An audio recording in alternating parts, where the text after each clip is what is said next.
Bonjour à toutes et à tous et bienvenue dans cette nouvelle vidéo.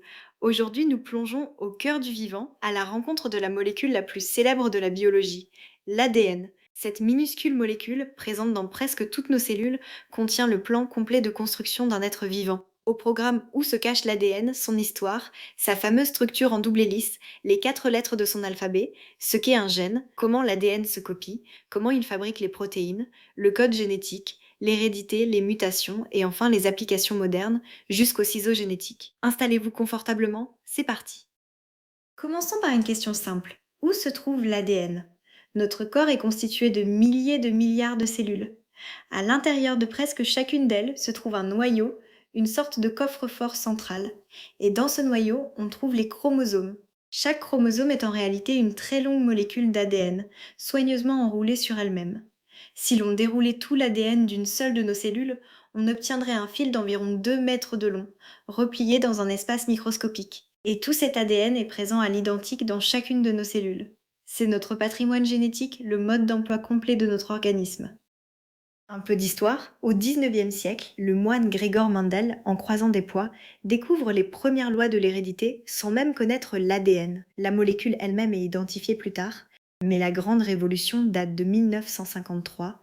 James Watson et Francis Crick, s'appuyant sur les clichés de Rosalind Franklin, décrivent la structure en double hélice de l'ADN. Cette découverte leur vaudra le prix Nobel. Enfin, en 2003, un projet international achève le séquençage du génome humain, la lecture complète de notre ADN. En un siècle et demi, la génétique est devenue l'une des sciences les plus puissantes. Venons-en à la structure, la fameuse double hélice.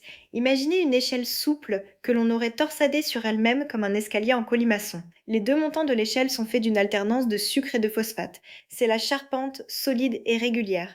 Et entre les deux montants, les barreaux de l'échelle sont formés par des paires de molécules que l'on appelle les bases. Cette élégante structure en spirale n'est pas qu'une jolie forme. Elle explique à elle seule comment l'information est stockée et comment l'ADN parvient à se recopier fidèlement. La forme révèle la fonction. Le secret de l'ADN tient dans son alphabet, seulement 4 lettres, 4 bases, notées A, T, G et C. Et la règle la plus importante de toute la génétique est une règle d'appariement. Le A se lit toujours au T et le G se lit toujours au C. C'est ce qu'on appelle la complémentarité des bases. Ainsi, si l'on connaît l'ordre des bases sur un brin, on connaît automatiquement l'autre brin. Cette complémentarité, A avec T et G avec C, est la clé de la copie de l'ADN. Avec ces 4 lettres écrites dans le bon ordre, la nature écrit l'intégralité du livre de la vie. Mais comment cet alphabet code-t-il l'information? Grâce aux gènes. Un gène est un segment précis de l'ADN, une portion de la longue molécule, qui contient l'instruction pour fabriquer une protéine particulière. On peut voir l'ADN comme une immense bibliothèque, les chromosomes comme les volumes, et les gènes comme les chapitres, chacun donnant une recette précise. L'être humain possède environ 20 000 gènes. Chaque gène détermine, en partie, un caractère, la couleur des yeux, un groupe sanguin, ou la production d'une enzyme. Les gènes sont les véritables unités de l'hérédité. L'une des prouesses de l'ADN, c'est sa capacité à se copier, c'est la réplication. Avant qu'une cellule ne se divise en deux, elle doit d'abord dupliquer tout son ADN pour que chaque cellule fille en reçoive une copie complète. Le mécanisme est d'une élégance remarquable. La double hélice s'ouvre comme une fermeture éclair séparant les deux brins. Puis, grâce à la complémentarité, chaque brin sert de modèle pour reconstruire le brin manquant. En face d'un A, on place un T, en face d'un G, un C. On obtient ainsi deux doubles hélices identiques à l'original. C'est ce qui permet à la vie de se transmettre copie après copie.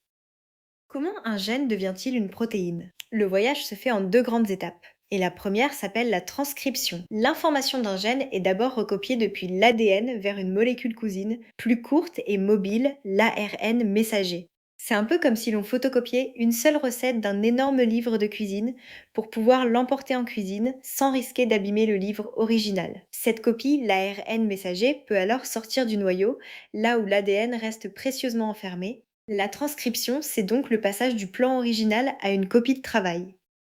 La seconde étape s'appelle la traduction. C'est la fabrication concrète de la protéine. L'ARN messager est lu par une petite machine cellulaire, le ribosome. Celui-ci parcourt l'ARN et assemble un par un des maillons appelés acides aminés. Mis bout à bout, ces acides aminés forment une longue chaîne qui se replie ensuite sur elle-même pour donner une protéine fonctionnelle. Et les protéines font absolument tout dans notre corps. Elles construisent nos muscles, transportent l'oxygène, digèrent les aliments, défendent contre les microbes. Au final, un gène d'ADN aboutit donc après transcription et traduction, à une protéine bien réelle. Comment la cellule sait-elle quel acide aminé placer? Grâce au code génétique. Les bases de l'ARN sont lues 3 par 3. Chaque groupe de 3 bases s'appelle un codon et chaque codon désigne un acide aminé précis. Par exemple, le codon GCA correspond à un certain acide aminé, et toujours le même. Comme il y a 4 bases lues par groupe de 3, on obtient 64 codons possibles, largement assez pour coder la vingtaine d'acides aminés. Le plus extraordinaire, c'est que ce code est quasiment universel, il est presque identique chez la bactérie, la plante et l'être humain. Une preuve magnifique que tout le vivant partage une origine commune. Faisons le lien avec ce que l'on observe. On distingue deux notions. Le génotype, d'abord, c'est l'ensemble des gènes d'un individu, son information écrite dans l'ADN. Et le phénotype, ensuite, c'est l'ensemble des caractères que l'on observe réellement, comme la couleur des yeux ou la taille. Le phénotype dépend du génotype, mais pas seulement. L'environnement joue aussi un rôle. Par exemple, une plante peut avoir les gènes pour devenir grande, mais rester petite si elle manque d'eau ou de lumière. Le vivant naît donc de la rencontre permanente entre les gènes hérités et l'environnement vécu. Revenons aux chromosomes. Dans chacune de nos cellules, l'ADN est réparti en 46 chromosomes, organisés en 23 paires. Pourquoi des paires? Parce que dans chaque paire, un chromosome vient de la mère et l'autre du père. La dernière paire, dite paire de chromosomes sexuels, détermine le sexe. Deux chromosomes X chez la femme, un X et un Y chez l'homme. Lorsqu'on range et photographie tous les chromosomes d'une cellule, on obtient un karyotype. Cet examen permet de repérer certaines anomalies, comme la présence d'un chromosome en trop. Les chromosomes sont la façon dont la cellule organise et partage équitablement son immense ADN.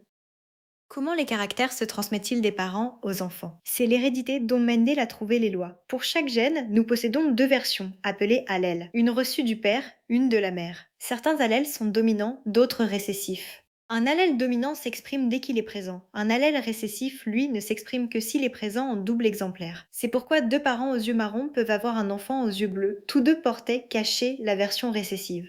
À chaque génération, les allèles se mélangent et se redistribuent. C'est ce qui fait que chaque enfant est unique. L'ADN est recopié des milliards de fois et parfois une erreur se glisse, c'est une mutation. Une mutation est un changement dans la séquence des bases, une lettre remplacée, ajoutée ou supprimée. Beaucoup de mutations sont sans effet. Certaines sont nuisibles et peuvent provoquer des maladies, mais d'autres, plus rares, sont bénéfiques. Et c'est crucial, les mutations sont le moteur de l'évolution. Sans elles, aucune diversité, aucune adaptation ne serait possible. Lorsqu'une mutation avantageuse se transmet de génération en génération et se répand dans une population, les espèces se transforment lentement. La petite erreur de copie devient ainsi la source de toute la biodiversité. La connaissance de l'ADN a transformé notre monde. En médecine, les tests génétiques permettent de diagnostiquer des maladies héréditaires, parfois avant même la naissance. La police scientifique utilise l'empreinte génétique pour identifier une personne à partir d'une trace minuscule. En agriculture, on crée des plantes résistantes en modifiant leur ADN. Et la thérapie génique tente de soigner certaines maladies en corrigeant directement le gène défectueux. L'ADN, longtemps resté un mystère invisible, est devenu un outil que l'on sait lire, comparer et même réécrire. La révolution la plus récente porte un nom CRISPR, surnommé les ciseaux génétiques. Découvert il y a une dizaine d'années et récompensé par un prix Nobel en 2020, cet outil permet de couper l'ADN à un endroit précis pour y corriger, retirer ou ajouter un gène.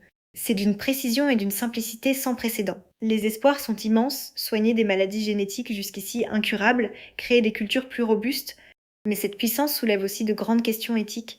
Jusqu'où a-t-on le droit de modifier le vivant et surtout l'être humain? La science nous donne le pouvoir, à nous d'en débattre sagement.